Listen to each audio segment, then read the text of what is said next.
पिला लो फिर फोटो करो।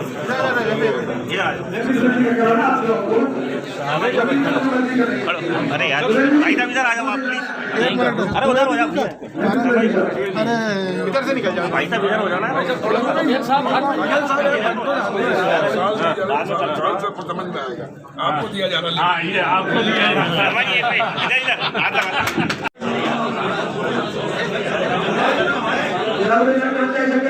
साथियों पीसी समाज में स्वागत करेंगे शर्मा जी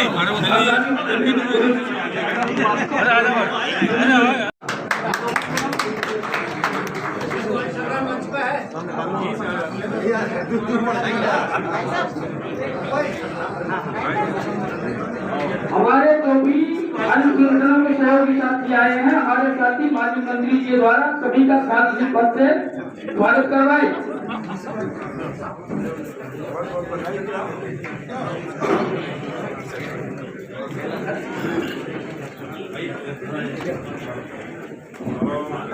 हमारे एवं सड़क परिवहन के अध्यक्ष आए हैं, उनका भी स्वागत करें। अजय श्रीवास्तव नीली जो हमारे बीच हैं, साबित खान साहब, श्याम शर्मा जी सड़क परिवहन के, वो भी कृपया निवेदन है श्याम शर्मा जी।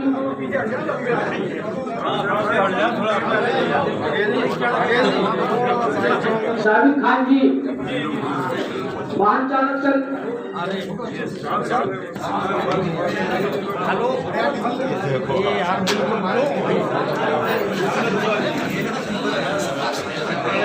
हेलो को बेकार कर दिया भाई, सामने से तो हटना चाहिए।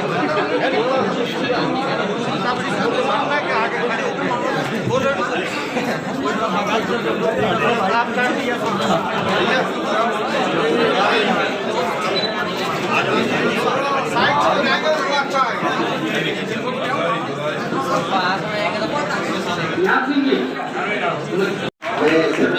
कहता हूँ भाई साहब के लिए, मैं शर्मा जी के लिए दो पंक्तियां मैं श्रद्धा और उनके जीवन के प्रयास के लिए कह रहा हूँ कि पंख होने से कुछ नहीं होता, हौसलों में उड़ान होती है, जिंदगी में जीत उसकी होती है जिसके सपनों में जान।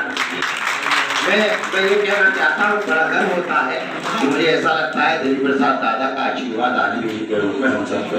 भारत माता की, नर्मदा माई की, नर्मदे नर्मदे हर जिंदगी भर नर्मदे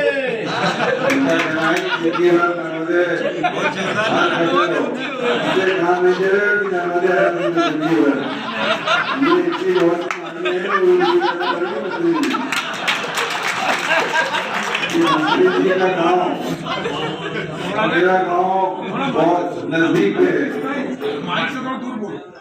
मेरा गांव मंत्री जी का गांव ये हमारी से लोग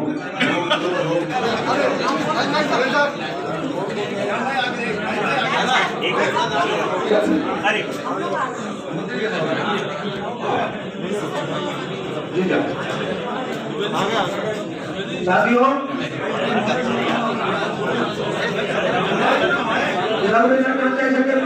साथियों पीसी समाज में स्वागत करेंगे शर्मा जी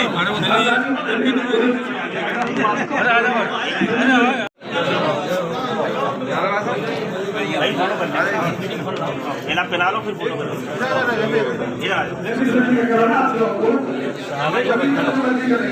अरे यार भाई साहब इधर आ जाओ आप प्लीज। अरे उधर हो जाओ। अरे इधर से निकल जाओ भाई साहब इधर हो जाओ ना।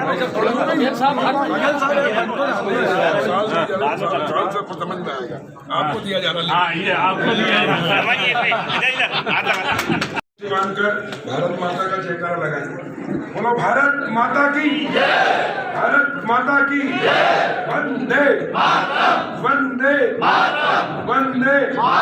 मैं कहूँगा नर्मदे हाथ देंगे जिंदगी भर, नर्मदे हाथ।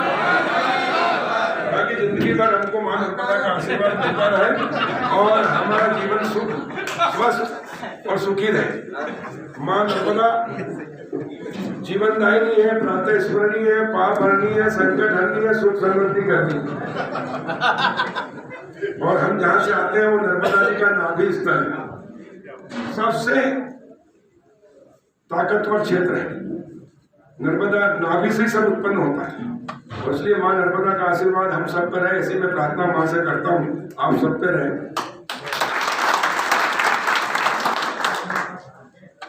मध्य प्रदेश लघु वेतन कर्मचारी संघ के नवनिर्वाचित तीसरी बार निर्विरोध निर्वाचित अध्यक्ष श्री महेंद्र शर्मा जी का मैं अभिनंदन करता हूँ, और आप सबसे निवेदन करता हूँ जोरदार ताली बजाकर उनका अभिनंदन करें।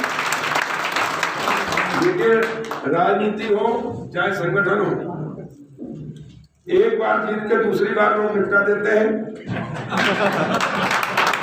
लेकिन एक बार नहीं, दो बार नहीं, और तीसरी बार लगातार निर्विरोध जीतना, इसका मतलब है कि सबका साथ, सबका विकास और सबका विश्वास जीतते हुए महेंद्र शर्मा जी ने कार्य किया, सबको लेकर चले हैं। इसलिए सबका दिल भी जीता है, विश्वास भी जीता है, और इसलिए वो निर्विरोध तीसरी बार जीते हैं। मैं उनका हृदय से अभिनंदन करता हूँ, वंदन करता हूँ, और उनके उज्ज्वल भविष्य की कामना करता हूँ। साथ ही वो जिस उद्देश्य के लिए बने, कर्मचारी जो छोटे लघु वेतन कर्मचारी हैं, उनकी समस्याओं का निराकरण करने में वो सफल हो, और मैं ये आश्वस्त करता हूँ कि उनकी समस्याओं के निराकरण में मेरे लायक जो भी काम होगा, मैं प्राथमिकता के आधार पर।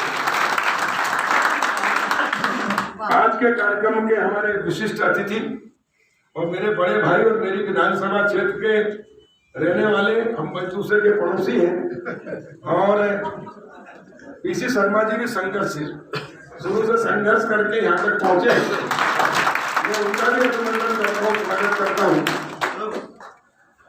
हमारे बीच में आज सभी संगठनों के, कर्मचारी संगठनों के, जिन्होंने जीवन भर संघर्ष करके कर्मचारियों की समस्याओं का निराकरण कराया और प्रदेश और देश के विकास में आप सबने मिलकर योगदान दिया, उनमें सम्मानित श्री निहाल सिंह जाट जी, महेंद्र बघेल जी, बीके शर्मा जी, सुधीर भार्गव जी, अशोक जी, चंद्रशेखर परमार जी, राम कुंडल जी, श्री वीरेंद्र खोगल जी, ये भी धुआंधार नाम है,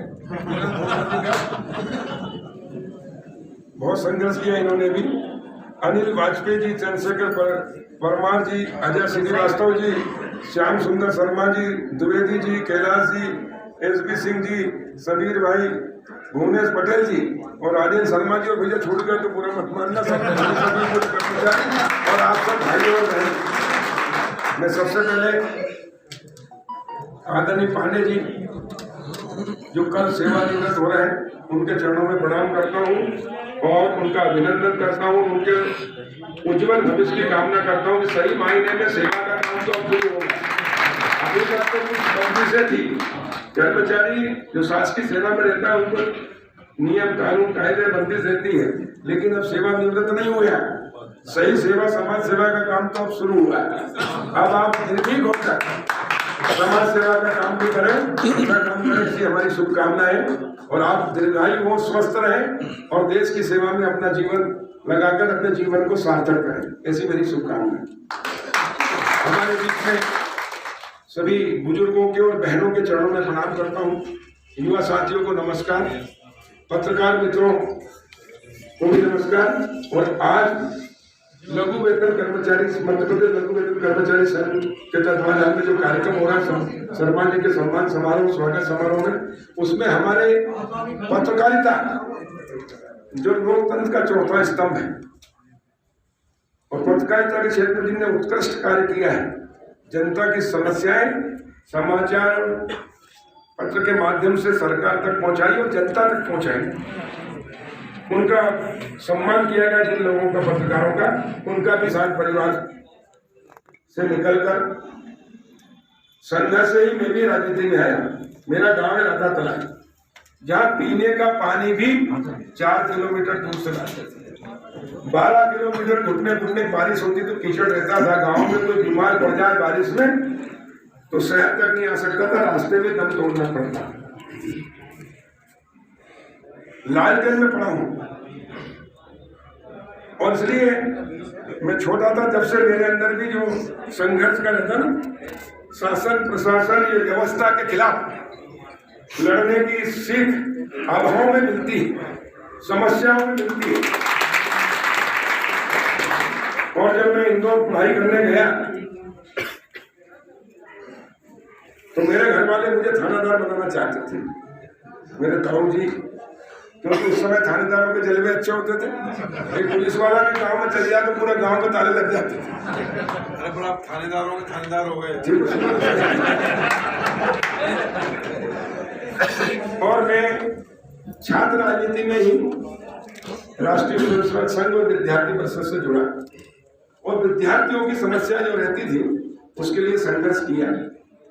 और विद्यार्थी परिषद हमको समझाती है ज्ञानशील एकता, परिषद की विशेषता, अनेकता में एकता, भारत की विशेषता, अलग भाषा अलग देश फिर भी अपना एक देश, और देश के लिए जीना सिखाती। देखिए अपने अपने परिवार के लिए तो जीव जंतु और पशु पक्षी भी जीते हैं, लेकिन 84 लाख योनि के बाद मनुष्य जीवन मिलता है। और ये मनुष्य जीवन उसका सार्थक होता है जो समाज और राष्ट्र के लिए जिए, दूसरों के लिए जिए, गरीबों के लिए जिए, परोपकार करे, असहाय की सहायता करे।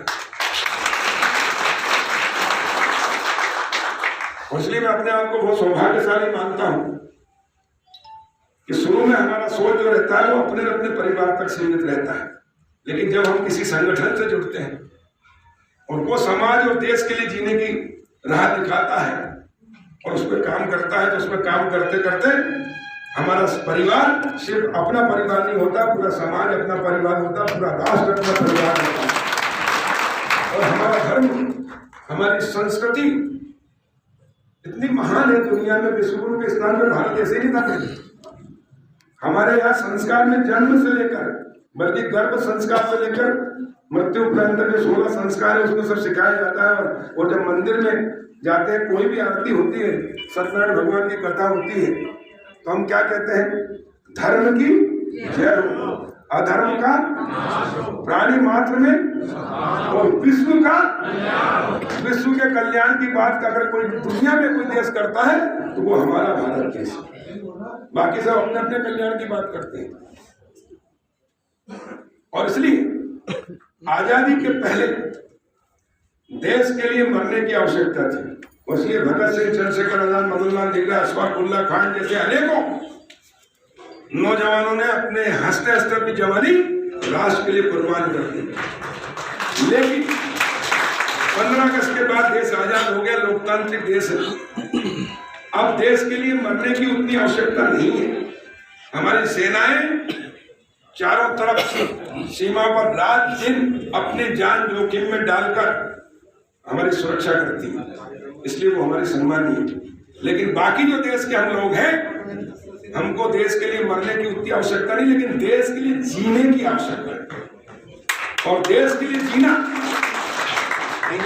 पल पल पड़ता है, जीवन भर पड़ता है। और इसलिए देश के लिए मरना भी बहुत कठिन है, लेकिन देश के लिए मरने से भी ज्यादा कठिन है देश के लिए, समाज के लिए जीना। और मैं बधाई देता हूं जितने भी कर्मचारी संगठन या जो भी सामाजिक संगठन है, किसी भी विचारधारा के हो, वो हमें देश के लिए जीना सिखाते हैं, समाज के लिए जीना सिखाते हैं, समाज की समस्याओं को हल करना के लिए संघर्ष करते हैं। और इसलिए मैं आप सबको बधाई देता हूं कि आपने संघर्षों में हमारे कर्मचारियों की समस्याओं का निराकरण करने में सफल हुए, क्योंकि संगठन में शक्ति रहती है। ये अगली अलग अलग नहीं लड़ सकती, तोड़ देगा कोई, लेकिन जब ये मुट्ठी भरती है, बजरंग में घुसा बनता है तो मजबूत होता है। कोई हम पे वार करता तो हम भी अपनी सुरक्षा उससे कर सकते हैं। और इसलिए आपका जो संगठन है एक और ताकतवर बने और जनता की, देश की और कर्मचारियों की समस्याओं का निराकरण करने में सफल हो, ऐसी मैं अपेक्षा करता हूँ, शुभकामनाएं देता हूँ। और उसमें जितना मेरे लायक कोई काम होगा, 24 घंटे आपके लिए दरवाजे खुले हैं। उन समस्याओं का निराकरण करने में मैं पूरा सहयोग करने के लिए आपके बीच में करता हूँ। आइए और आप सब, हम और आप सब मिलकर, स्वामी विवेकानंद जी ने कहा था 20वीं सदी अंग्रेजों की, लेकिन 21वीं सदी भारत की होगी। वो कहते हैं और आज हमारा सौभाग्य है कि देश का जो नेतृत्व कर रहा है वो पूरे देश के 130 करोड़ लोगों का अपना परिवार मानता है। देश को आत्मनिर्भर भारत बनाने का संकल्प लेकर काम कर रहा है। इसलिए आइए हम सब मिलकर विवेकानंद जी के सपने को भी साकार करें। 21वीं सदी का 21वां साल है, ये 21वां साल भी भारत का बने और 21वीं सदी भारत की बने। उसके लिए हम और आप सब मिलकर कार्य करके पहले राष्ट्र और फिर ये सोच जब जिस दिन एक हिंदुस्तानी एक भारतीय के मन में आएगा तब जाकर भारत माता विश्व गुरु के स्थान में पहुंचेगी और देश दुनिया में सिरमौर होगा। मुझे अभी एक ज्ञापन महेंद्र शर्मा जी ने दिया है कि जिसमें सरकार को पैसा नहीं लग रहा लेकिन पद नाम चेंज करने का। मैं उसको माननीय मुख्यमंत्री जी से चर्चा करके और उसको हल कराने का प्रयास करूंगा। आप जनहित के जो भी की लड़ाई को लेकर के आप सरकार के सामने किस तरह से मैदान में आएंगे, क्या एजेंडा रहेगा आपका? मैं आपको बताना चाहूँगा कि मध्य प्रदेश लघु वेतन कर्मचारी संघ का जो आज मुख्य कार्यक्रम था, नवनिर्वाचित पदाधिकारियों को स्वागत समारोह, उसमें माननीय मंत्री जी कमल पटेल जी आए हैं। मांगों के संबंध में उनको ज्ञापन दिया गया है और उन्होंने आश्वासन दिया है कि किसी दिन आप बैठ जाइए, जो भी आपकी जितनी मांगें हैं उसके बारे में, जो विभाग की मांगें हैं हम वहाँ के अधिकारियों को बुलाएंगे और जो नहीं आएगा उनसे फ़ोन में बात करेंगे, मांग पूरी करवाने का प्रयास करेंगे। आपको ये बता दूं कि 2017 से 2020 तक 16 चरणों में लघु वेतन कर्मचारी संघ आंदोलन किए हैं। उसमें हमारी सरकार ने कुछ मांगें मानी हैं। हमारी जो बाकी मांगें रह गई हैं, अभी विधानसभा में आने वाले समय हमारी केंद्रीय प्रबंधन समिति की बैठक हो गई है और हर दिन एक कैबिनेट और राज्य मंत्री जितने हैं उनके बंगले का घेराव किया जाएगा विधानसभा सत्र के समय। जब तक मांग पूरी नहीं होगी, इसके बाद भी मांग पूरी नहीं होगी तो प्रदेशव्यापी आंदोलन भोपाल में किया जाएगा। पूरे प्रदेश के कर्मचारी एक दिन का सामूहिक अवकाश लेके मार्च के महीने में। प्रमुख मांगे क्या हैं आपकी? हमारी जो प्रमुख मांगे हैं, भृत्य का पदनाम परिवर्तन, कार्यालय सहायक करना। जो स्थायी कर्मचारी हैं, जिनको स्थायी कर्मी बना गया है, उनको 7 सितंबर 2016 की पैरा 2 के आधार पर उनको नियमित किया जाए। जो भी विभाग में पद खाली है, आकस्मिक कार्यभारी सेवा के कर्मचारियों को लिफ्ट सिलेंडर का लाभ दिया जाए, उनको नियमित स्थापना मिल जाए जहाँ पद खाली है। चतुर्श्रेणी कर्मचारियों उनके आपका जो ग्रेड पे है उसको 1800 किया जाए। केंद्र के कर्मचारी विभाग, हमारी तमाम ऐसी 16 सूत्री मांगे हैं। जो कुछ हमारी जो अनार्थिक मांगे हैं, जैसे पदनाम परिवर्तन का हमने कहा, तो उस पर सरकार को गंभीरता से विचार करना चाहिए। अभी 22 तारीख से जो विधानसभा का सत्र चालू है, इसमें क्या करोगे आप? उसमें हम हर मंत्री, राज्य मंत्री और कैबिनेट मंत्री के बंगले का घेराव करेंगे। प्रतिदिन उसकी खबर आपको दी जाएगी। ठीक है।